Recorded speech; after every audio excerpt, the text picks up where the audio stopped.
and Naveen M. Thank you. Congratulations! நல்லா இப்படி படிங்க. மாமா congratulations நல்லா படிங்க மாமா.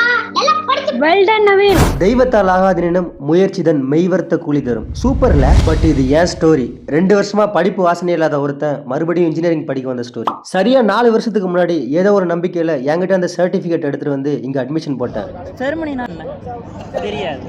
என்னை பொறுத்த வரைக்கும் டிகிரிங்கிறது பெரிய விஷயம். ஏன்னா நான் டிப்ளமா படிச்சுட்டு வந்தவன். இன்னைக்கு நான் அந்த டிகிரியை வாங்கிட்டேன்னு என்ன நினைச்சு நானே பெருமைப்படலாம். ஆனா 50% மட்டும்தான். மீதி 50% கிரெடிட் எல்லாமே என் கிளாஸ்மேட்ஸ், என் ஃப்ரெண்ட்ஸுங்களுக்கு தான். ஏதோ வீடியோக்காகலாம் சொல்ல, அதான் உண்மை, எனக்கு தெரியும். தென் அப்படியே சர்டிபிகேட்ஸ் எல்லாம் கொடுக்க ஆரம்பிச்சிட்டாங்க. என் லைஃபோடைய கோல்டன் மொமெண்ட்ஸ்ல இந்த ஒரு நாள் ஆட் ஆயிடுச்சு. எல்லாருமே நல்ல பெர்சன்டேஜ் ஸ்கோர் பண்ணியிருந்தாங்க. கோல்டு மெடலிஸ்ட்டுக்கு என்னோட வாழ்த்துக்கள்.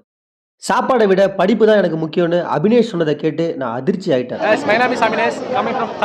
லாஸ்ட் இயர் போட்டோ அப்டேட் பண்ண போறேன்னு சொல்லிட்டு போட்டோ கலெக்ட் பண்ணாங்க. ஆனா போட்டோ எதுவும் அப்டேட் பண்ணல, அதே பழைய போட்டோ. சரியா 1.5 வருஷம் கழிச்சு மறுபடியும் காலேஜ் வந்தது. ஃபேக்கல்டிஸ் இன்னும் எங்க பேரை கூட மறக்காம அதே லவ் அண்ட் கேரோட எங்கள்கிட்ட பேசினது 4 இயர்ஸ் காலேஜ் லைஃபை ஜஸ்ட் 4 ஹவர்ஸ்ல ரீக்ரியேட் பண்ண மாதிரி இருந்தது.